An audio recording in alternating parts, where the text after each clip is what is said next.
to the IRC's video on financing your education. Today we're going to talk about the different costs relate in ways to pay for your higher education. This is part of a video series that IRC has developed to help you manage your finances. In the session today, we're going to learn about the costs of higher education. We're going to learn about paying for higher education through federal and state student aid, school aid, scholarships from other sources, and loan products. We'll go through all these different terms as well to help you get a full picture of what aid might be out there to help you pay for your education. In this training, we'll also talk about making a plan for financing your education. So whether you're thinking about attending higher education yourself, or if you're thinking about it for your children or other family members, hopefully this training gives you a better idea of what costs might come and how to plan for that future goal. So now let's talk about the different ways you can pay for your education. There are a lot of resources out there, and so we're going to go through them one by one so you can get a better idea of what's available. So when we talk about financial aid, we're talking about money to pay for college or career school. There are several different types of financial aid that we're going to mention throughout this presentation. The first one is grants. Grants are money awarded to students who show financial need, and these you do not have to pay back. Grants are free money that you don't ever have to pay back. Now we have work study. Work study is money you earn from a job at the college or school you're attending to help you pay for school expenses. These jobs include working in the cafeteria or a library, and the money you earn from working at this job goes towards your school expenses. Next, we have student loans. This is money you borrow to help pay for college. You have to repay student loans when you're done with college, and generally there are interest rates attached to these. So you're paying back what you borrowed and extra. Then we have scholarships. Scholarships are money you don't pay that's awarded by colleges or organizations. They usually have different criteria for being eligible for these, and you have to apply for each of them separately. To increase your chances of getting scholarships, you'll want to look for scholarships that might fit either some skill you have. If you were a volunteer previously, you can find scholarships often related to some of your extracurricular activities. So we're going to talk first about federal aid. This is aid provided by the federal government to help people pay for college. So federal aid generally comes in a few categories. Some of the ones we mentioned earlier. They offer grants, free money. They offer loans, which are money that you have to pay back with interest, or they offer sometimes work study options. Generally, your federal aid is going to depend on your financial need.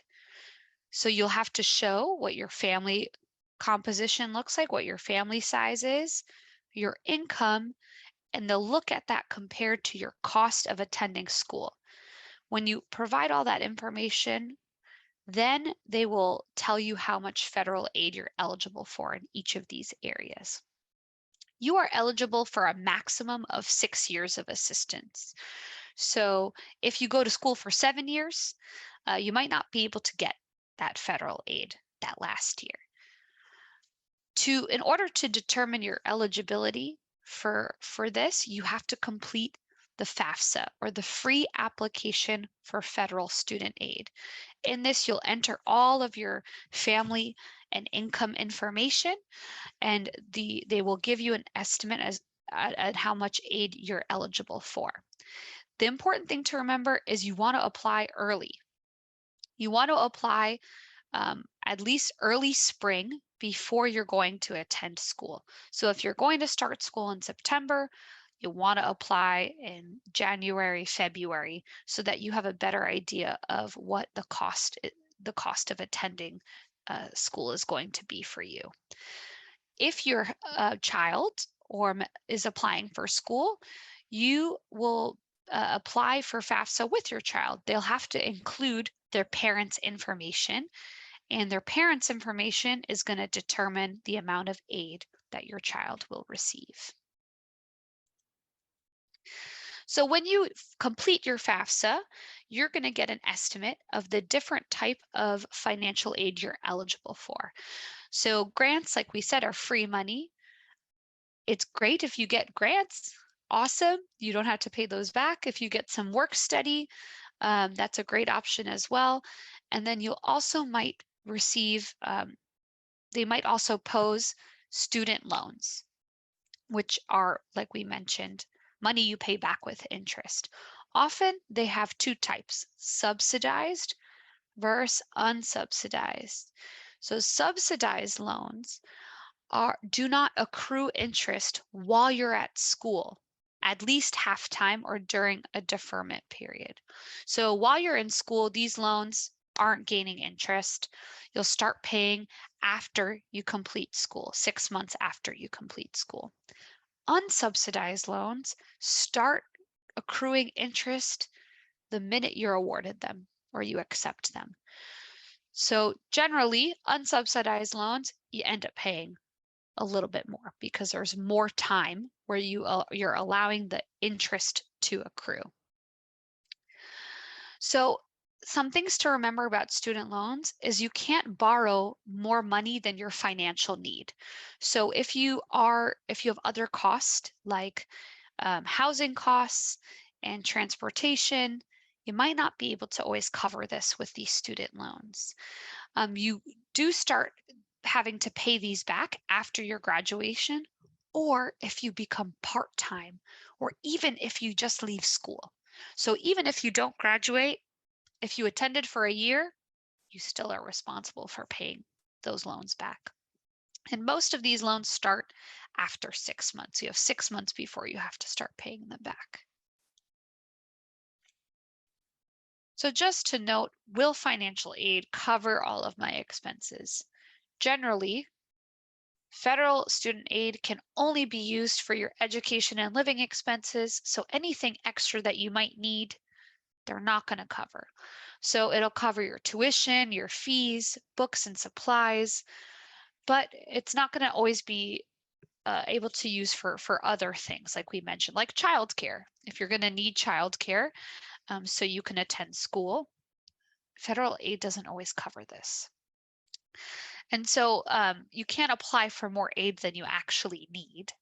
And so likely financial aid or federal aid is likely not going to cover everything that you might need to attend school. So you want to think about other ways to cover these costs. Who can get financial aid or federal student aid? So if you're a US citizen, national, or eligible non-citizen, you're eligible. So this includes refugees, asylees, SIVs or special immigrant visa holders, certified victims of trafficking, Cuban Haitian parolees, and other parolee populations are eligible for federal student aid. You will have to have a social security number for your application generally.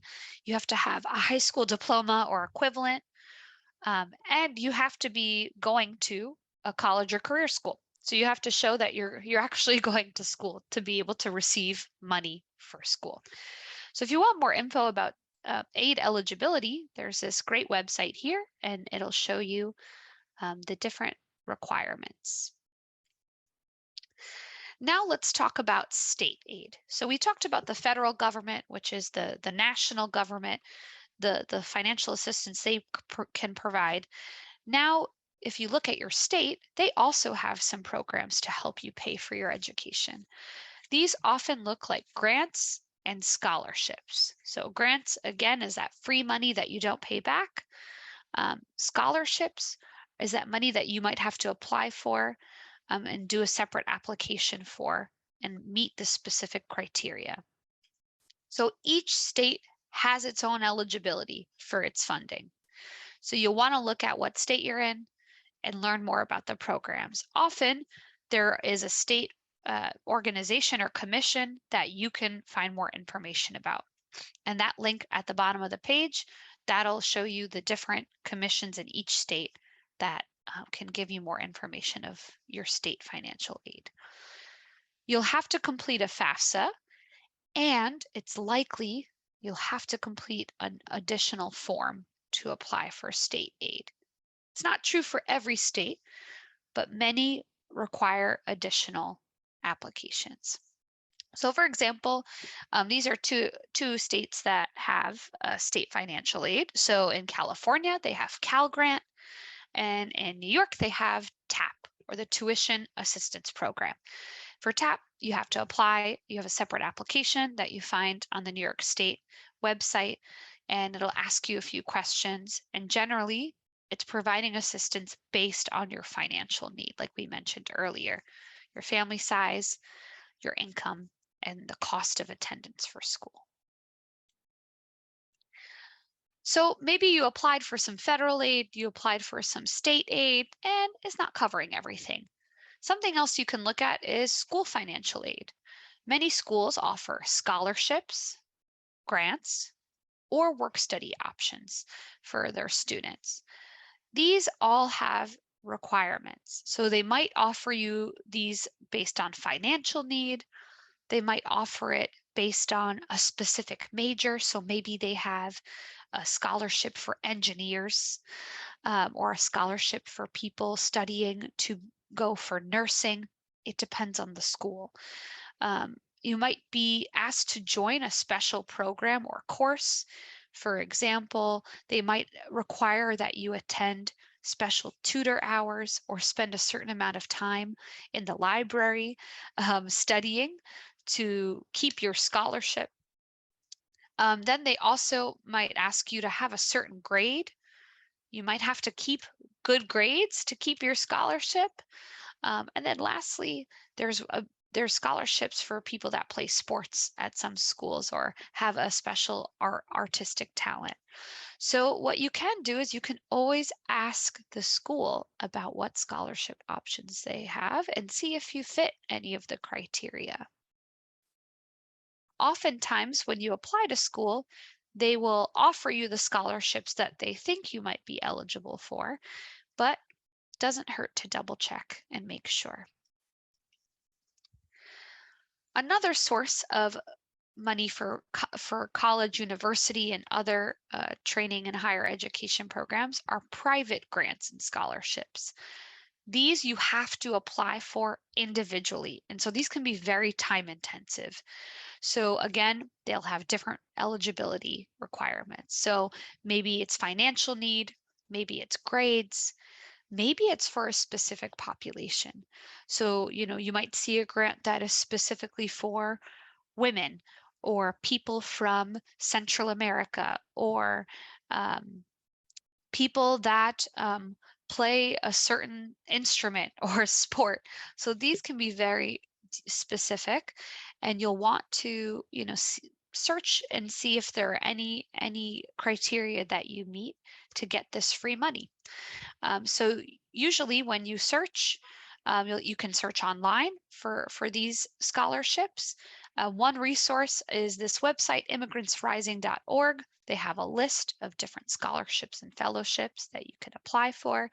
They will generally ask for you to complete an application, and usually you'll have to write an essay or make a video explaining why you deserve this scholarship and what you're going to use this education for. They might also ask for a transcript if they're looking at grades as a criteria for the scholarship or grant. Now we have private loans. So private loans are from banks, credit unions, and other financial institutions. These are different than the federal aid we talked about earlier. Federal student loans are administered by the U.S. Department of Education. So private loans generally have higher interest rates.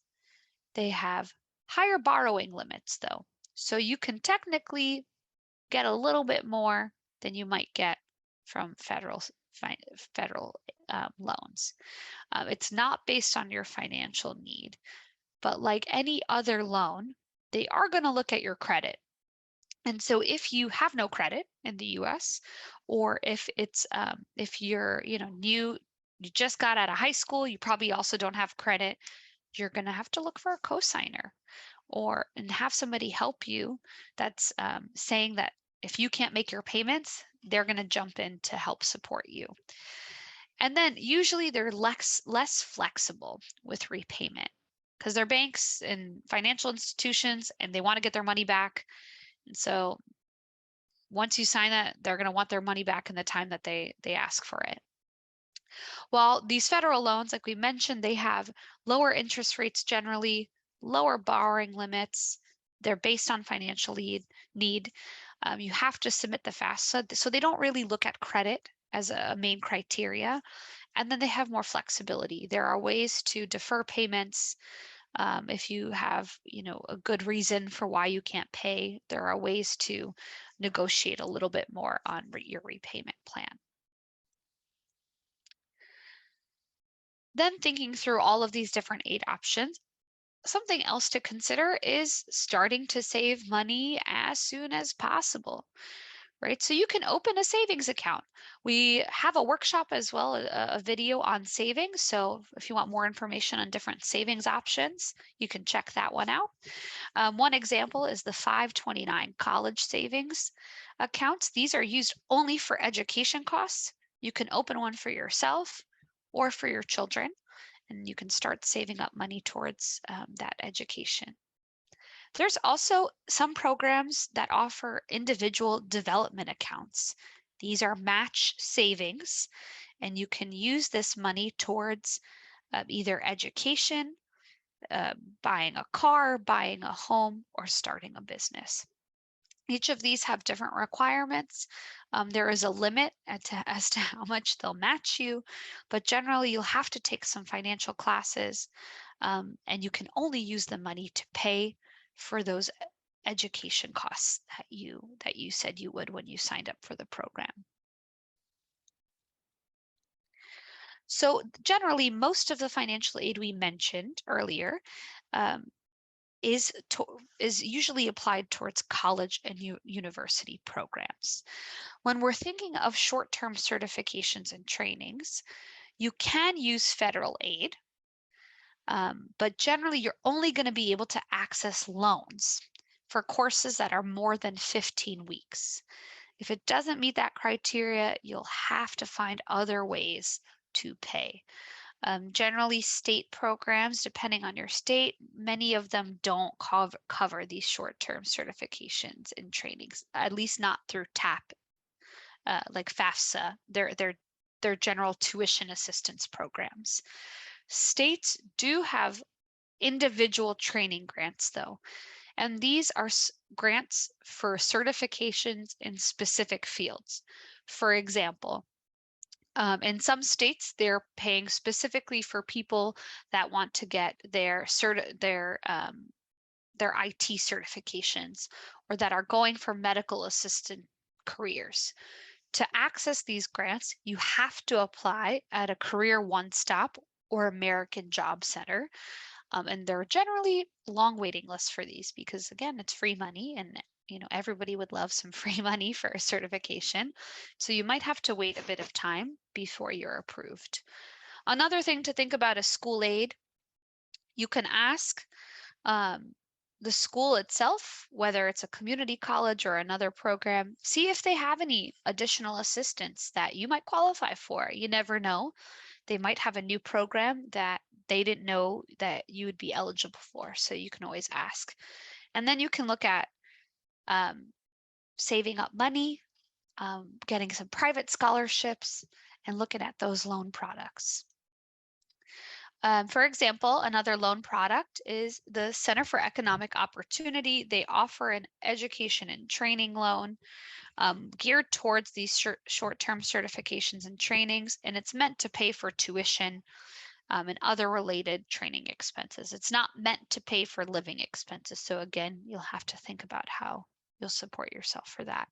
The maximum they offer is $8,000 over 48 months, and it's a 4.99% interest rate. So again, shop around, see if you do end up having to take out loans, compare the different loan options before you make a decision. To be eligible for this loan product, you have to be participating in an accredited training program, so a recognized program, attend credit education, meet with a financial coach, and show that you're going to be able to repay your loan. So payments start immediately. So you'll likely have to show some source of income to be able to pay back the cost of this loan product.